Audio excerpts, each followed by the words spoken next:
Bueno, agradecemos infinito a Julia Navarro que haya venido a nuestro programa solamente porque ella lo ha dicho en la editorial, en Plaza Janés, ¿no? Publicadas con Plaza Janés. Sí. Ha dicho, oye, yo solamente quiero hacer promoción al programa de Juan Luis Cano, ya veremos en M80, y te lo agradecemos muchísimo. Claro, es que, bueno, pues tú ya lo esperabas, ¿no? Hombre, por favor, por supuesto. Vamos, o sea, no te has llevado ninguna sorpresa. Ninguna sorpresa, pero estoy muy contento. ¿Y yo porque más? recibir visitas así, la verdad es que dan caché al programa. Estábamos hablando ahora, antes de empezar el programa, la entrevista, que salir con 300.000, o sea, que tú publiques un libro gordo, porque hay que decir que es un libro gordo, salir con 300.000 ejemplares, te iba a decir acojona, pero claro, como me parece muy soez, una palabra muy soez, voy a decir acongoja.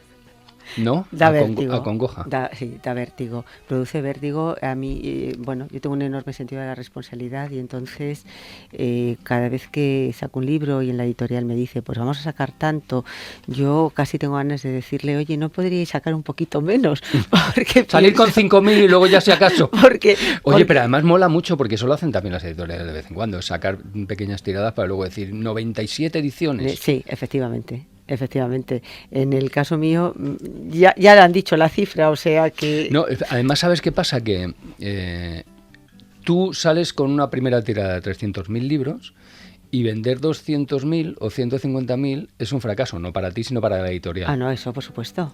Eso por supuesto. Y para un autor normal y corriente vender 100.000, vamos, es que lo venden 4. Claro, efectivamente. Es decir, el haber tenido suerte con los libros anteriores te ponen en la editorial y los propios lectores te ponen el listón muy alto y eso produce una cierta angustia, un cierto vértigo, ¿no? Porque dices, bueno, pues a lo mejor un día pincho.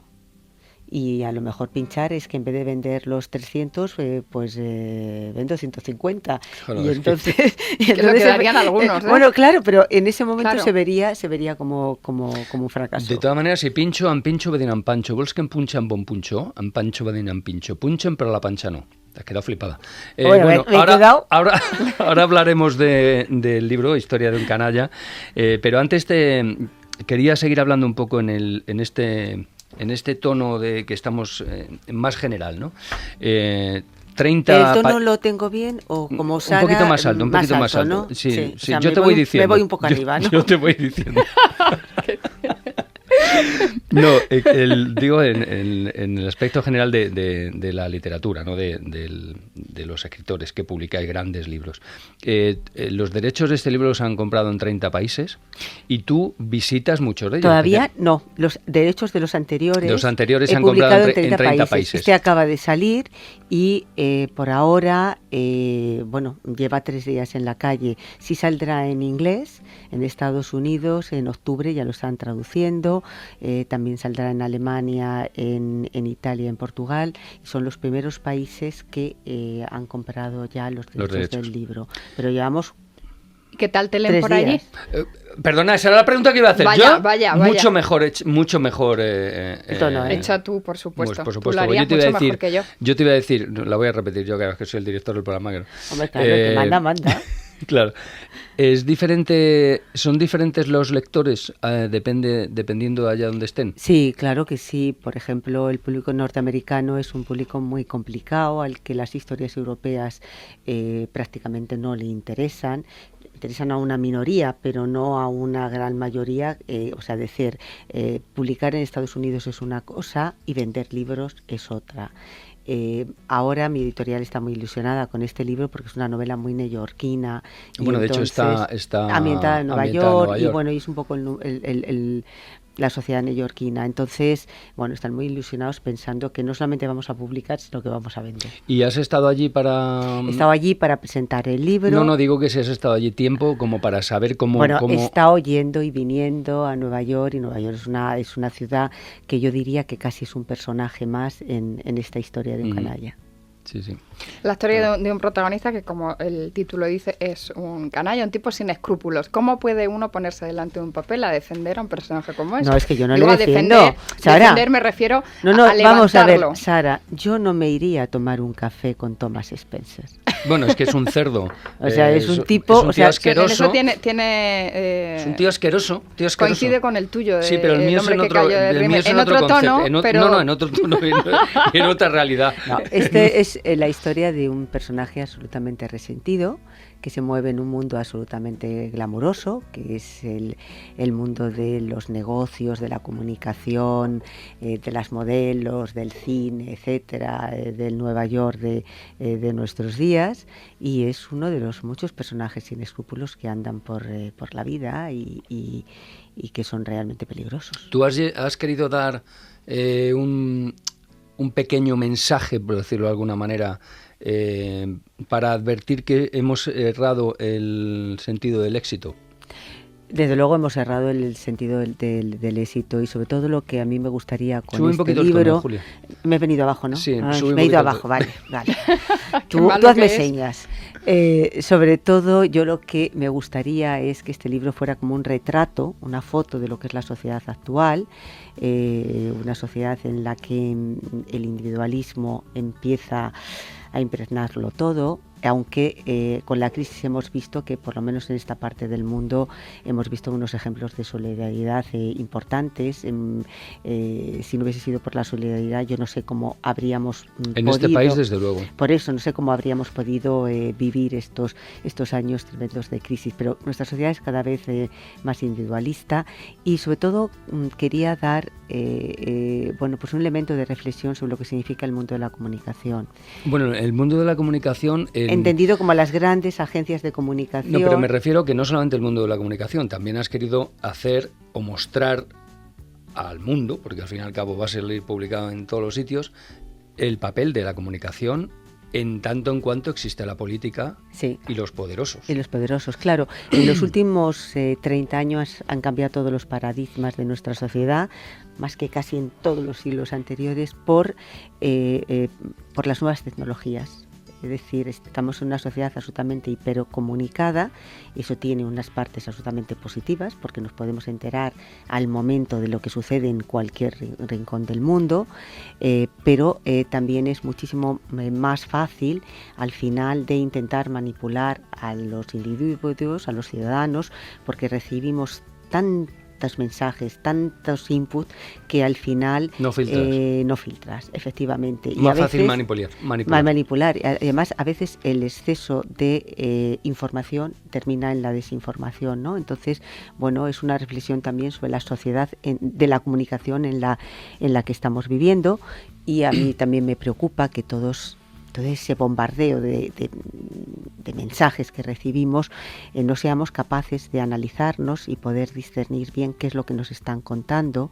Y yo creo que eso solamente se remedia con educación, con que desde la escuela nos enseñen a pensar y no hagan lo que... Lo llevamos clarísimo. Están quitando la filosofía, que es lo único que te da un espíritu crítico. O sea, una asignatura que te ayuda por lo menos a hacerte preguntas, aunque al final no encuentres las respuestas, pero por lo menos a hacerte preguntas, la quitan. Historia del arte también es otra María. Es decir, todas las asignaturas que tienen que ver con humanidades, es decir, lo que nos forman como persona, han ido desapareciendo desgraciadamente de los planes de estudio. Volverán, yo soy optimista, sí, volverán. Pues ojalá, pero yo creo que cuando los individuos... tenemos menos instrumentos, estamos menos educados, es más fácil manipularnos. Sí, claro, por supuesto. Julia, ¿tú has sido cronista parlamentaria? Sí. Imagino que, como además has escrito libros sobre política... ¿A que va a hacer la misma pregunta que iba a hacer yo? ¿A que no? ¿A que sí? Bueno, te Vas decía... A ver, es que tengo yo aquí las preguntas que te iba a hacer y me las está copiando la tía. Bueno, hay un momento... la primera pregunta sería... ¿Crees que conseguirías salir lúcida de cualquier día en el Congreso durante estas semanas? Porque los que estamos un poco pendientes de la información vemos una rueda de prensa tras otra, en un mismo día, 20 ruedas de prensa de diferentes personas y de partidos. Y por otra parte, dices en la novela, la política es un charco de mierda. Bueno, lo dice un personaje. Lo dice un personaje. ¿Tú sostienes esa afirmación? Vamos a ver, yo creo que los políticos son un reflejo de la sociedad, en lo bueno y lo malo que tiene la sociedad. Es decir, los políticos no vienen de Marte y son unos seres extraños. No, los políticos son parte de la sociedad, y como en la sociedad hay de todo. Es decir, hay gente estupenda y hay gente absolutamente horrible, pero como en todos los gremios. Sí me preocupa algo de la política, y es que la política se está banalizando la acción política, y ahora parece que vivimos en un perpetuo plató de televisión. Y entonces se hace como política de plató, en vez de política con letras Bueno, mayúsculas. tiene mucho que ver con lo que con lo que Claro, has empezado a decir antes. Todo se ha banalizado, todo se es está la banalizando, y efectivamente. Mira, vamos a poner un disco. Vale. Y luego continuamos hablando. Entonces, preséntamelo tú, porque es que es muy difícil de pronunciar. Seguro que habla, como hay tanto Nueva York, que hablará Jerry mejor. Jerry Rafferty, Baker Street. Claro, pues lo que yo decía. Lo que yo decía. Venga, ahora Tú lo volvemos. dices mucho mejor que sí, yo. Una leche. Seguimos hablando ahora con Julia Navarro. Estamos hablando con Julia Navarro, que ha escrito un libro, un libro, ha escrito más, que se llama Historia de un canalla. Estamos hablando de este libro y de lo que significa, de lo que ha querido contar, pero estamos hablando también de muchas otras cosas. ¿Echas de menos como periodista este momento? O sea, ¿te habría gustado estar cubriendo ahora mismo la información parlamentaria ahora mismo? No digo que eche de menos la profesión en general, sino pues este momento. No, la verdad es que no me seduce nada contar este momento. Quizá porque yo he tenido la suerte de contar momentos absolutamente apasionantes. Entonces este momento es apasionante. Sí, pero se verá. A mí en estos momentos no me apasiona especialmente. ¿Cuándo siento el gusanillo y las ganas de volver a estar en activo? Pues cuando hay un acontecimiento realmente importante. Decir, entonces en ese momento sí echo de menos el estar yo contando lo que sucede. Ahora, lo que pasa hoy todos los días en el Congreso, yo que me he pasado allí muchísimos años de mi vida, pues la verdad es que no me seduce. Pero sí que está siendo, no me parece pero sí que apasionante. Está siendo un momento de catarsis importante. El momento es muy importante a nivel de sociedad, sí. Pero a nivel de lo que pasa ahora todos los días en las Cortes, que como decía Sara, es una rueda de prensa cada 10 minutos, pues la verdad es que no me apetecería ir cada 10 minutos a una rueda de prensa. Bueno, que eso ahora, porque hemos estado con pero además que rueda de prensa sin preguntas. Que menganito ha dicho no sé cuántos y entonces fulanito le responde 5 minutos más tarde. Entonces hay otro menganito que responde a los 2 anteriores. Entonces, bueno, eso realmente no me apetecería hacer. ¿Cuál es el último libro que has leído? Pues el último libro que he leído es Judas, de Amos Oz. ¿Y te ha gustado?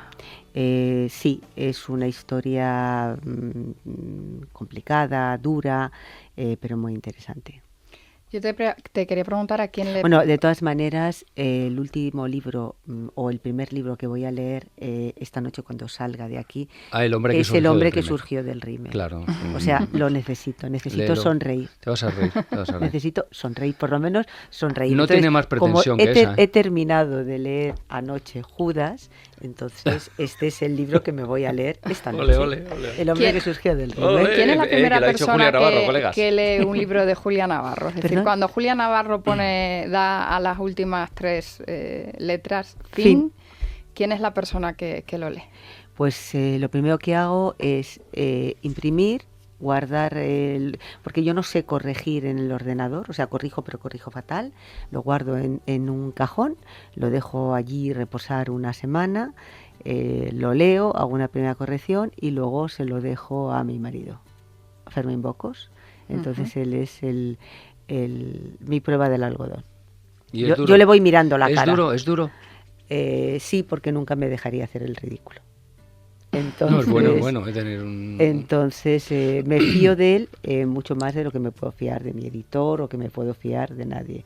O sea, sé que las críticas y los comentarios y las sugerencias que me hagan pues es una persona que evidentemente me quiere, que sabe mucho más que yo y de la que me fío totalmente. El personaje del Thomas que es un cerdo con pintas, como perfil psicológico es muy interesante. Es muy interesante. ¿Has tenido algún asesor psicólogo, algún psicólogo con el que hayas...? Bueno, he estado hablando con médicos, porque esta como es un hipocondríaco y le pasa todo tipo de cosas, he hecho consultas, alguna consulta médica. Es un personaje que no va a dejar a la gente indiferente y es un personaje muy del mundo de hoy, ¿no? Esta gente que son triunfadores, que arrasan. Sí, un cabrón, dilo. Sí, absolutamente un cabrón. Qué poco afecto que no tienes, tiene, no, pero que no les importa, que no les importa a los demás, que toman decisiones sin tener en cuenta lo que le puede pasar a los otros. Bueno, es un personaje muy del mundo, muy del mundo ese del poder. Tiene una madre, o sea, es hijo de una hispana. Sí. De una mujer hispana, y eso le marca definitivamente. ¿Sigue siendo un estigma en Estados Unidos el tener origen hispano? Después de haber tenido un presidente negro, que no tiene nada que ver, pero bueno. Pero es una sociedad que es muy vertical, ¿no? Y en la punta siguen estando los blancos, bueno, y luego van todos los demás. Mi personaje nace en una buenísima familia de Nueva York, una familia liberal, una familia en que su padre y su entorno social, bueno, de gente acomodada, de blancos acomodados, y sin embargo su madre tiene raíces hispanas, y esa diferencia, el sentirse diferente, es lo que a él le amarga la vida, le convierte en un resentido, y el resentimiento es el motor de su vida. El resentimiento, como la ambición, como la pasión, como el amor, es un motor no solamente de las historias personales, sino de la propia historia. Que hace extensible al resto de las mujeres. Claro, efectivamente. ¿Y hay algún momento en el que flaquee? Que su vileza... Es un personaje que de vez en cuando tiene llamadas de conciencia, que es cuando él se plantea cómo habría sido la vida de los demás, no la suya, sino la de los demás, si él hubiese actuado de forma diferente. Es decir, que tiene la lucidez de saber que está haciendo daño y las cosas que ha hecho mal. El hecho de plantearte, de saber que estás haciendo mal, es un indicio de que tienes una ligera conciencia. ¿Te has cruzado en tu vida con algún Thomas Spencer? Yo creo que nos hemos cruzado todos con muchos Thomas Spencer. ¿Pero siendo conscientes? Siendo conscientes, no. Pero, por ejemplo, tú piensas la crisis que hemos padecido estos años, la provocan los Thomas Spencer de este mundo. Esa gente que desde Estados Unidos, desde las grandes compañías financieras, sin ningún tipo de escrúpulos, juegan con una especie de capitalismo de casino, provocan una crisis mundial, ellos son más ricos, salen de esa crisis más ricos, y el resto del mundo sufrimos las consecuencias de ese capitalismo de casino. Que en muchos casos yo estoy seguro que ni siquiera llega a ser ya un problema de dinero.